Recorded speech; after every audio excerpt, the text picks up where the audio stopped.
दोस्तों, सेबी काफ़ी अग्रेसिव है पिछले कुछ दिनों से। आए दिन कोई ना कोई नया स्टेप ये उठा रही है। अभी 11 तारीख को एक नया सर्कुलर लेके आई है जो मल्टी कैप म्यूचुअल फंड से रिलेटेड है।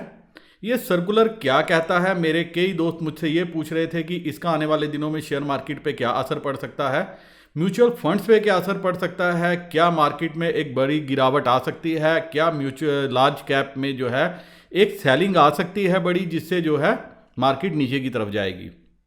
तो वैसा तो मुझे कुछ नज़र नहीं आ रहा। क्यों नहीं आ रहा, अभी हम ये समझने की कोशिश करते हैं कि ये सर्कुलर है क्या, कहता क्या है, इसके प्रॉस एंड कॉन्स क्या हैं, मल्टी कैप म्यूचुअल फंड क्या हैं, उनके लिमिटेशंस क्या हैं। तो एक बार आप वीडियो जो है शुरू से आखिर तक देखेंगे तो आपको काफ़ी कुछ जो है वो समझ में आ जाएगा। दूसरा, आल्दो मैं म्यूचुअल फंड का कभी हिमायती नहीं रहा हूँ, लेकिन मेरे देश में कई ऐसे लोग हैं जिनको इन्वेस्टमेंट, पैसे के मैनेजमेंट कुछ नहीं आती, वह खुद अपने पैसे को मैनेज नहीं कर सकते, तो वह अल्टीमेटली किस पे डिपेंड है, म्यूचुअल फंड्स पे ही डिपेंड हैं। तो जो उनकी डिपेंडेंसी है म्यूचुअल फंड की, वो कैसे प्रभावित होगी, आइए वो समझते हैं।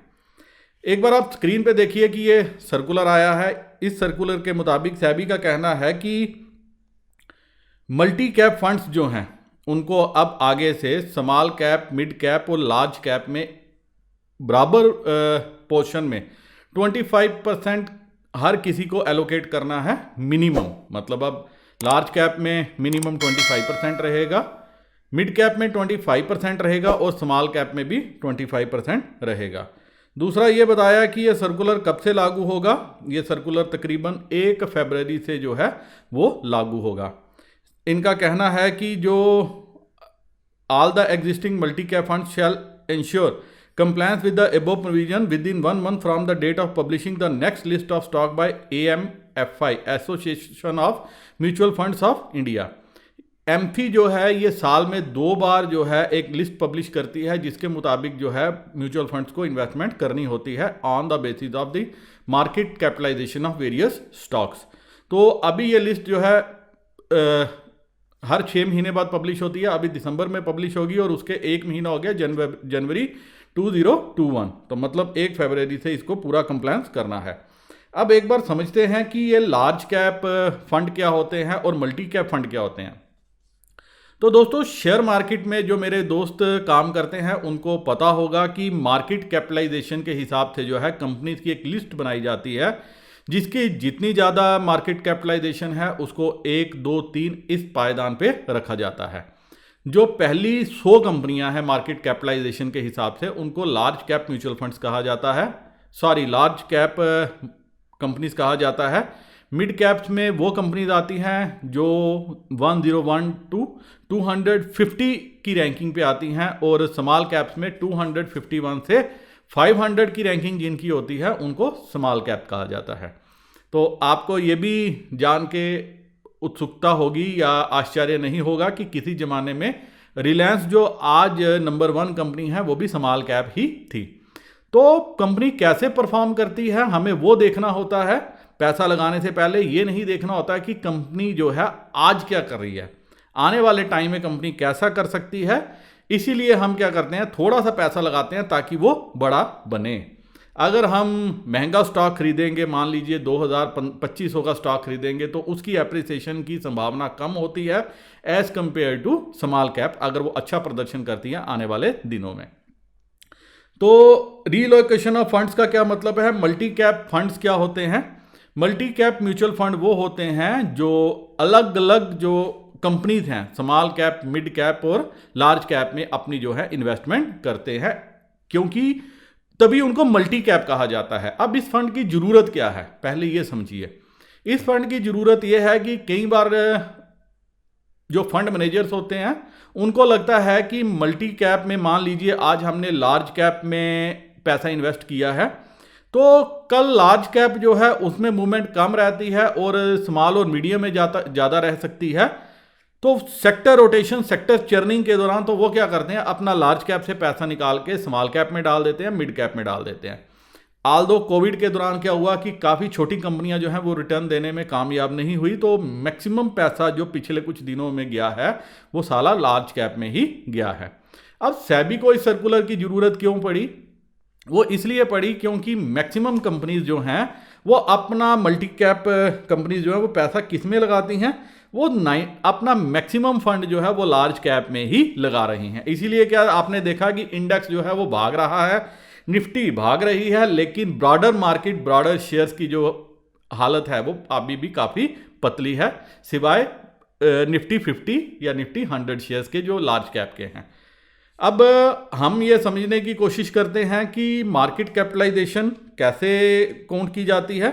इसके लिए अलग पैरामीटर हैं, वो पैरामीटर जो है आप एनएसई और बीएसई की साइट पे जाके देख सकते हैं। Definition of large, mid and small cap आप देख सकते हैं कि ये मैंने सेबी के साइट से लाया है कि फंड को कैसे स्मॉल और मीडियम और लार्ज में किया गया है, तो आप खुद भी इस पर देख सकते हैं, जो मैंने अभी आपके साथ शेयर भी किया है। अब पहले केस क्या था, तो अभी सेबी के सर्कुलर के पास ये क्या जो है कैसे कंपनीज को इम्पैक्ट करेगा। पहले केस ये था कि म्यूचुअल फंड जो मल्टी कैप था उसको 65% पैसा अपना मिनिमम जो है वो इक्विटी में या इक्विटी रिलेटेड इंस्ट्रूमेंट्स में इन्वेस्टमेंट करनी थी, मिनिमम 65। ये 100% भी हो सकता था, या फंड मैनेजर की मर्जी है तो वो कैश में भी बैठ सकता था। तो हुआ क्या कि अगर आप देखेंगे, एक बार आप स्क्रीन पे देखिए, अब आपको समझ में इससे आ जाएगा कि हुआ क्या कि करंट एलोकेशन के हिसाब से ये मैं 5 जो है फंड लाया हूं जो टॉप के हैं। Kotak standard multi cap fund, HDFC equity fund, Motilal Oswal multi cap 35 fund, ABSL equity fund, UTI equity fund और SBI मैग्नम फंड। अब अगर आप ये 6 फंड का देखेंगे तो मैक्सिमम पैसा जो है असेट अंडर मैनेजमेंट जो इनके पास हैं ये तकरीबन 80-90 हज़ार करोड़ के लगभग होंगे। तो इन्होंने मैक्सिमम पैसा लार्ज कैप में लगाया। जैसे कोटक का देखेंगे 75% पैसा है, मिड कैप में उन्होंने 18% लगाया, तो स्मॉल कैप में 1% लगाया। HDFC का देखेंगे 86% है, मोतीलाल ओसवाल का 90% है। तो ये सारे फंड क्या है, सभी ने लार्ज कैप में लगाया, तो मिड कैप और स्मॉल कैप के साथ क्या होगी, नाइंसाफी होगी।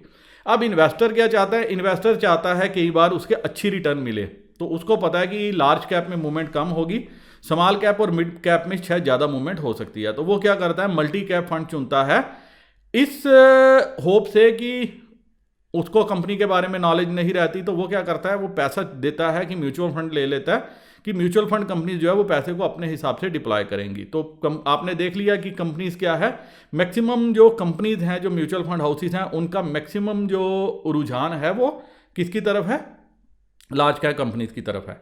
तो अब क्या होगा, ये देखिए इसका इंपैक्ट क्या है जो सेबी का सर्कुलर है। According to association of mutual fund of India, net assets manage by multi cap funds on 31 August 2020 पर 1,46,532 करोड़ रुपया हैं जो ये मल्टी कैप फंड जो है मैनेज कर रहे हैं। अब इससे क्या हुआ और ये कैसे इफेक्ट करेगा, what's effect of it on large cap, mid cap and small cap stocks. अब आप एक बार ये देखिए कि नई सेबी की जो गाइडलाइन आई है उसके मुताबिक करंट एलोकेशन है 73% है लार्ज कैप में, 22% है मिड कैप में और 5% है स्मॉल कैप में, जो अभी मैंने आपको बताया।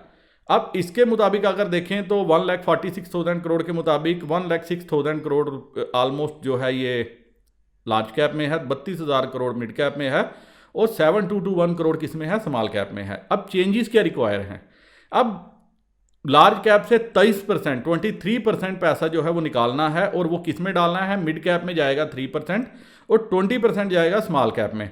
तो फंड्स जो रीअलोकेट होंगे वो 33,000 करोड़ जो है बड़ी कंपनियों से निकलेगा, लार्ज कैप से निकलेगा, और छोटी कंपनियों में जाएगा जिसमें मिड साइज कंपनीज हैं 4,300 के लगभग करोड़ जाएगा और 29,300 करोड़ जाएगा स्मॉल कैप में। अब ये कितना बड़ा है, इस आउटफ्लो से इंपैक्ट क्या पड़ेगा, क्या वाकई ही मार्केट में क्रैश आएगा। 33,000 करोड़ लार्ज कैप से निकलेगा तो 33,000 crore is a big money, ये काफ़ी अच्छा पैसा है। तो यहाँ पे क्या है कि मैं आपको कुछ स्टैटिक्स शेयर करूँगा, आप उस फिगर से आपको जानने की हेल्प मिलेगी कि होगा क्या आने वाले दिनों में। पहले तो आप समझिए कि इन्वेस्टर्स ने तकरीबन 14,500 करोड़ जो है ये AMFI की मैं वेबसाइट से इंफॉर्मेशन ली है मैंने, तकरीबन 14,500 करोड़ की उनकी रिडम्पशन की थी म्यूचुअल फंड की अगस्त में, लेकिन मार्केट में कोई लंबी चौड़ी मंदी नहीं आई थी, कोई बड़ी डाउन नहीं गई। अब टोटल जो असेट अंडर मैनेजमेंट है म्यूचुअल फंड इंडस्ट्री में वो तकरीबन 27,50,000 करोड़ के लगभग हैं, जिसमें से इक्विटी म्यूचुअल फंड का कितना है, तकरीबन 7,69,000 करोड़। तो ये कितना है, जस्ट 4.38% बना, तो 33,000 की जो करोड़ की जो आउटफ्लो है इससे ज़्यादा इम्पैक्ट नहीं पड़ेगा। अब आप देखेंगे कि मार्केट कैपिटलाइजेशन क्या है लार्ज कैप, मिड कैप और स्मॉल कैप की, कंपनीज पे क्या इफेक्ट पड़ेगा। लार्ज कैप की तकरीबन जो है आप खुद भी स्क्रीन पे देख सकते हैं, फिगर्स जो हैं वो करोड़ पे हैं।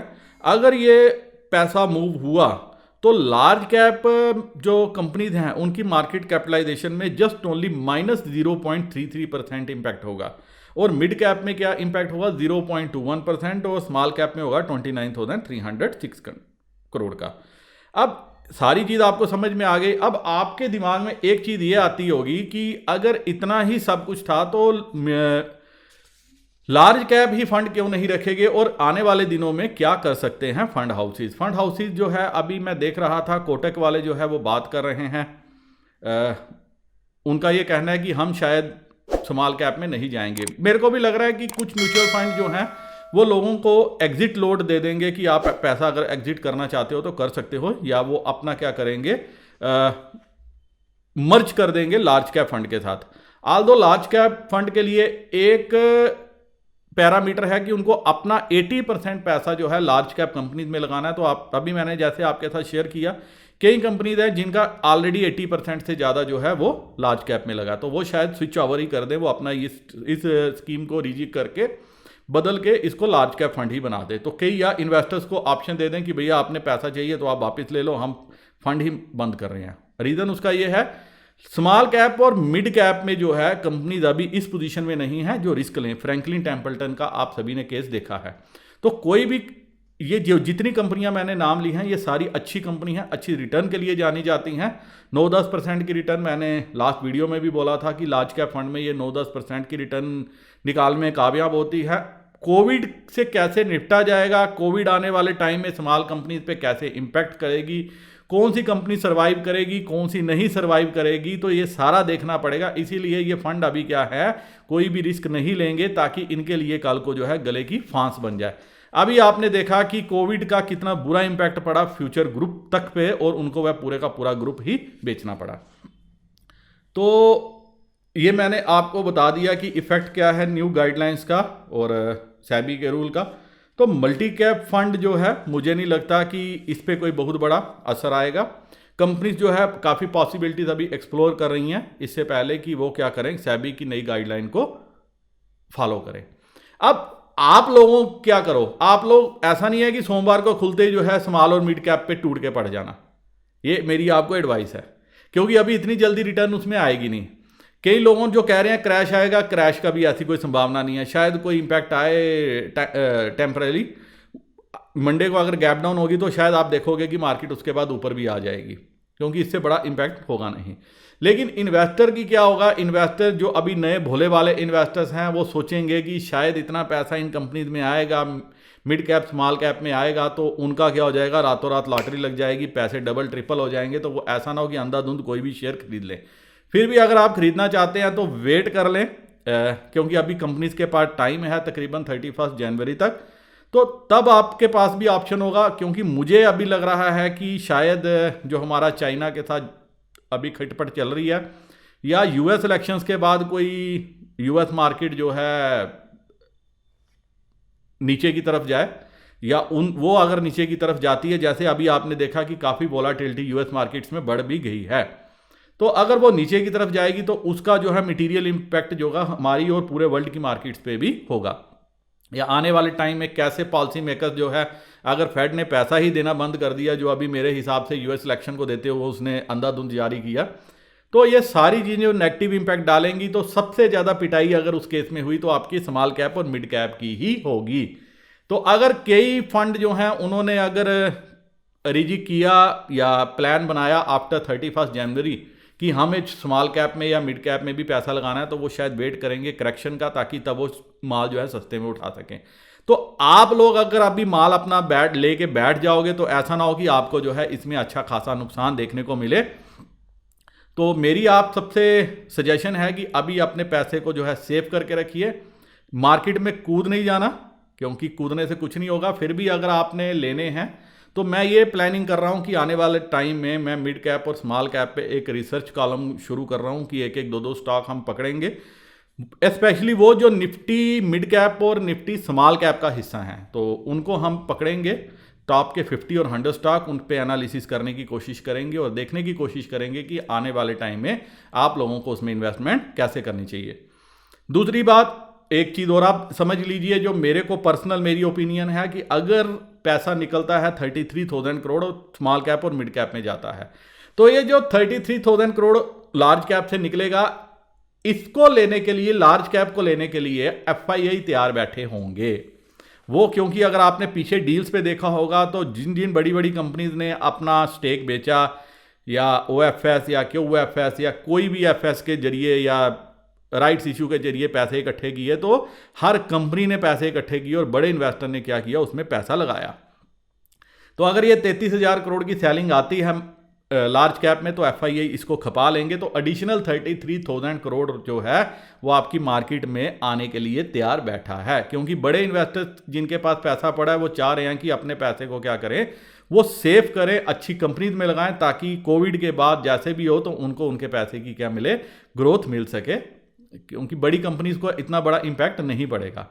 तो इसी हिसाब से आप अपना व्यू बनाइएगा। मुझे लग रहा है कि इस वीडियो से आपको काफ़ी कुछ देखने को, सुनने को, समझने को मिलेगा। और जो लोग क्रैश प्रेडिक्ट कर रहे हैं, वो क्रैश के दौरान जो सपने देख रहे हैं, वो सपना उनका कैसे पूरा होगा मुझे नहीं पता। हाल तो मुझे भी लग रहा है मार्केट जाएगी, लेकिन अभी US इलेक्शंस तक मार्केट को अभी होल्ड किया जाएगा, ऐसा मेरा मानना है। तो अगर आपने भी पैसे इन्वेस्ट करने होंगे तो उसके बाद आप कीजिएगा। दोस्तों, मैं ये वीडियो यहीं आपसे ख़त्म करने की इजाज़त चाहता हूँ। आल्दो मैं कभी आपको शेयरिंग के लिए ही नहीं बोलता। मेरे वह दोस्त जिनको अच्छा लगता है वह खुद ही इसको देखते हैं और शेयर करते हैं मेरे वीडियोस को, लेकिन ये कुछ ऐसा वीडियो है जो म्यूचुअल फंड से रिलेटेड है। लोग गलती ना कर बैठे, पैसे का अपना नुकसान ना कर बैठें, अंधाधुंध मार्केट में शॉर्ट्स में ना क्रिएट कर ले और उसके बाद उनको जो है मार्केट अपने ट्रैप में ले ले, बिग प्लेयर्स उनको अपने ट्रैप में ले लें। मेरी आप सभी से रिक्वेस्ट है, विनती है कि अपने सर्कल में, दोस्तों में इस वीडियो को जरूर शेयर कीजिएगा, ताकि वह कोई भी गलत स्टेप ना उठाएं जिससे आने वाले टाइम में उनको क्या हो, हानि हो या उनके पैसे का उनको नुकसान देखने को मिले, या अंधाधुंध वो स्मॉल कैप मिड कैप में ना घुस जाएं। इसी के साथ दोस्तों वीडियो मैं यहीं ख़त्म करता हूं। मेरे वह दोस्त जो मेरे साथ जुड़ना चाहते हैं, सोशल मीडिया कॉन्टैक्ट नीचे मेरे चल रहे थे कंटिन्यूस, तो आप किसी भी माध्यम से मेरे साथ जुड़ सकते हैं। नमस्कार, जय हिंद।